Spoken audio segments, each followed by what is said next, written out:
ਕੋਠਾ ਬਣਾਉਣ ਲੱਗਾ ਤੇ ਉਹਨੇ ਕਾਇਦਾ ਬੰਦਾ ਲਾਇਆ ਵਾ ਵੀਡੀਓ ਬਣਾ ਕੇ ਪਤਾ ਲੱਗਾ ਇਹ ਨਾਲੇ ਜਿਹੜਾ ਇਹ ਆਰਫਾਨਾ ਕਲਾਮ ਹੈ ਨਾ ਇਹ ਸਾਰੇ ਮਾਰਸ ਦੀ ਕਲਾਮ ਹੈ ਉਹਨੇ ਦੋ ਤਰ੍ਹਾਂ ਗੱਲਾਂ ਦਸਵੇਂ ਤੇ ਪੜੀਆਂ ਨੇ ਮੌਲਵੀ ਨੇ ਉਹਨੂੰ ਅੱਗੋਂ ਭੁੱਲ ਗਈ ਇਹ ਗੱਲ ਹੀ। ਹਾਂਜੀ ਮੇਰਾ ਮਤਲਬ ਹੈ ਨਿਰਾ ਹਲਵਾ ਤੇ ਬਿਰਿਆਨੀ ਖਾਈਏ ਤੇ ਉਦੋਂ ਤੀਜੀ ਸ਼ਾਇਦ ਲੱਭੀ ਨਾ ਕੋਈ ਹੋਵੇ ਤੇ ਰਵੀ ਦਾ ਤੂੰ ਨੇ ਥਾਂ ਵੇਚੀ ਹੈ ਨਾ ਤੇ ਜੇ ਬਾਹਰ ਕਿਤੇ ਨਿਕਲੀਏ ਥੋੜਾ ਜਿਹਾ ਕੋਈ ਵਕਤ ਵਾਲਾ ਕਰੀਏ ਕੋਈ ਧੱਕਾ ਤੋੜਾ ਖਾਈਏ ਤੇ ਫਿਰ ਦੁਨੀਆਦਾਰੀ ਦਾ ਪਤਾ ਲੱਗਦਾ ਪਤਾ ਫੇਰ ਲੱਗਦਾ ਵੀ ਮੇਰਾ ਬੰਦੇ ਗੱਲ ਬਈ ਚੰਗੀ ਕਿਹੜਾ ਪਿਆ ਕਰਦਾ ਤੇ ਮਾੜੀ ਕਿਹੜਾ ਕਰਦਾ ਪਿਆ ਹੈ। ਤੇ ਇਹ ਆਰਫਾਨਾ ਜਿਹੜਾ ਨਾ ਸਾਰਿਆਂ ਬੰਨਿਆਂ ਕੋਲ ਨਹੀਂ ਇਹ ਸਮਝ ਆਉਂਦਾ ਕਲਾਮ ਜਿਹੜਾ ਇਹ ਸਾਰੇ ਮੇਰਾ ਮਤਲਬ ਇਹਦੇ ਵਿੱਚ ਗੱਲਾਂ ਹੀ ਸਾਰੀਆਂ ਕਰਾਉਂਦੀਆਂ ਨੇ ਕਸੂਰਵਾਨ ਤੇ ਮੇਰਾ ਮਤਲਬ ਇੱਕ ਨਪਾੜ ਬੰਦਾ ਸੀ ਤੱਲਾ ਦੀ ਜ਼ਾਤ ਨੇ ਉਹਦੇ ਅੰਦਰ ਲਿਖ ਕੇ ਹਰਸ਼ਾ ਪਾ ਛੜੀ ਹੈ ਤੇ 16 ਪੜ੍ਹੇ ਆ ਵੀ ਜਿਹੜਾ ਮੈਂ ਇਹ ਗੱਲਾਂ ਨਾ ਮੈਂ ਇੱਥੇ ਲੈ ਬੋ ਜੋ ਉਹਨੂੰ ਗੱਲ ਇਹਦੀ ਇੱਕ ਵੀ ਆ ਗਈ ਤੇ ਤਾਂ ਤੇ ਜੇ ਉਹਨੇ ਖਾਣਾ ਖਾਣ ਬੈਠੇ ਹੋਣਾ ਨਾ ਤੇ ਉਹਨੇ ਉਂਗਲ ਇੰਜ ਕਰਕੇ ਗੇਣੇ ਨੇ ਤੇ ਉਹਨੇ ਆਖਣਾ ਮੈਂ ਘਰ ਨਹੀਂ ਬੀਬੀ ਨੂੰ ਆ ਕੇ ਉਹਨੇ ਆਖਣਾ ਮੈਂ ਇੰਨੇ ਖਾਣੇ ਖਾ ਕੇ ਆਇਆ ਉਹ ਬੜੀ ਖੁਸ਼ ਹੋਣਾ ਨਿੱਕੇ ਨਿੱਕੇ ਬੱਚੇ ਇਹ ਨਹੀਂ ਵੇਖਣਾ ਵਾ ਖਾਜ ਬੀਬੀਆਂ ਬਿਰਿਆਨੀ ਦਾ ਬਹੁਤਾ ਖਾ ਛੱਡਦੀਆਂ ਨੇ ਉਹ ਗੱਲ ਸੋਹਣੀ ਸਿਆਣੀ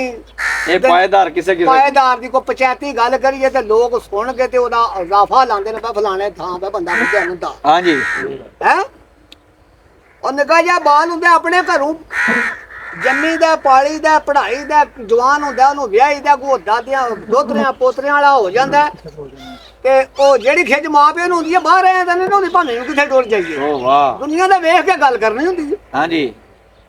ਬੜੇ ਬੜੇ ਸਿਆਣੇ ਲੋਕ ਨੇ ਬੜੇ ਬੜੇ ਕਾਤਬ ਲੋਕ ਨੇ ਅਸਾਂ ਚੌਧਰੀ ਸਾਹਿਬ ਉਹ ਗੱਲ ਕੋਈ ਨਹੀਂ ਸਾਨੂੰ ਤੇ ਨਾ ਕਦੀ ਡਰ ਆਇਆ ਬਈ ਕਿਤੇ ਦੂਰ ਵੀ ਟੁਰ ਜਾਈਏ ਤਾਂ ਵੀ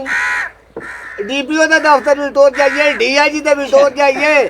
ਇਹ ਜਿਹੜਾ ਸਿਵਲ ਥਾਣਾ ਮੁਤਲਕਾ ਥਾਣਾ ਆਪਣਾ ਬੇਗੋ ਵਾਲਾ ਸਾਹਮਣੇ ਵਾਲੇ ਇੱਥੇ ਵੀ ਟੁਰ ਜਾਈਏ ਤੇ ਗੱਲ ਜਿਹੜੀ ਭਾਰੀ ਅੱਲਾ ਤੇ ਅੱਲਾ ਦੀ ਦੂਰ ਦੀ ਕਰਨੀ ਹੈ ਜਿਹੜਾ ਬੰਦਾ ਭਾਰੀ ਗੱਲ ਕਰਦਾ ਤੁਸੀਂ ਜਨਾਬ ਛੱਡ ਦਿਓ ਢੋ ਉਸ ਮਸਜਿਦ ਦੀ ਤੇ ਆਰਾਮ ਨਾਲ ਇੱਥੇ ਟੋਰਾ ਵਾ ਜਿਹੜਾ ਪਰਚਾ ਸਾਡੇ ਤੋਂ ਆਇਆ ਵਾ ਅਸੀਂ ਭੂਰਵਾ ਤੇ ਤੁਹਾਡੇ ਤੋਂ ਇਹ ਗੱਲ ਤਾਂ ਸਹੀ ਮੈਂ ਵੀ ਮਾੜੀ ਨਹੀਂ ਨਾ ਕਰਦਾ ਗੱਲ ਸਹੀ ਸੋਹਣੀ ਕਰਦਾ ਹਾਂ ਜੇ ਕੋ ਪੁੱਛੇ ਨਾ ਤੇ ਅਸੀਂ ਦੇਖਾ ਲਵੇ ਚਾਚੇ ਆ ਤੁਹਾਡੀ ਗੱਲਬਾਤ ਤਾਂ ਸੁਣਨੇ ਆ ਬੜੇ ਸ਼ੌਕ ਨਾਲ ਮੈਂ ਪਹਿਲਾਂ ਜੇ ਸਾਨੂੰ ਕਿਸੇ ਪੁੱਛਣਾ ਵੇ ਉਹ ਜਿਹੜੇ ਚਾਚਾ ਜੀ ਬਾਬਾ ਜੀ ਜਿਹੜੇ ਨਾਲ ਥੋੜਾ ਜਿਹਾ ਚਾਚੇ ਦੇ ਪੁੱਤਰ ਨੇ ਗਵਾਂਢੀ ਤੇ ਉੱਥੇ ਸਾਰੇ ਇਕੱਠੇ ਹੋਏ ਰਹੇ ਹਾਂਜੀ ਉਹਨਾਂ ਗੱਲਬਾਤ ਤਾਂ ਸੁਣਾਉਂਦਾ ਨਾ ਇਹ ਤੁਹਾਨੂੰ ਹਰੇ ਸਮਝ ਆਉਂਦੀ ਵੀ ਸਾਨੂੰ ਬੜੀ ਆਉਂਦੀ ਹੈ ਬੜੇ ਹੋ ਤੁਸੀਂ ਸਾਡੇ ਨਾਲੋਂ ਤੁਸੀਂ ਚੌਧਰੀ ਸਾਹਿਬ ਉੱਤੇ ਹੋ। ਹਾਂਜੀ ਅਸਾਂ ਜਦੋਂ ਕੋਈ ਗੱਲ ਆਪਣੇ ਅੰਦਰੋਂ ਕਰਨੀ ਹੈ ਗਵੇੜ ਲਾ ਕੇ ਕਰਨੀ ਹੈ ਤੇ ਤੁਸੀਂ ਅੱਖਾਂ ਵਾਲੀ ਅਸੀਂ ਅੰਨੇ ਆ ਉਹਨੇ ਸਾਡੀ ਗੱਲ ਕੀਤੀ ਨਾਲ ਫੋਟਾਂ ਦੀ ਵੀ ਗੱਲ ਕੀਤੀ ਮੈਂ ਨਾ ਅੱਗੂ ਤੁਹਾਨੂੰ ਦੱਸਦਾ ਨਾ ਸਾਨੂੰ ਤੇ ਨਹੀਂ ਨਾ ਪਤਾ ਉਹ ਗੱਲ ਫਿਰ ਸਮਝ ਬੜੀ ਦੂਰੋਂ ਆਉਂਦੀ ਜਾ ਕੇ ਨਪਾੜ ਬੰਦਾ ਪੜੇ ਬੰਦੇ ਨੂੰ ਜਾਂ ਮਸਲੇ ਨੂੰ ਛੇੜ ਲੈ ਤੇ ਜੁੱਤੀਆਂ ਖਾਣੀਆਂ ਸੁਣਾ ਜੁੱਤੀਆਂ ਖਾਣੀਆਂ ਨੇ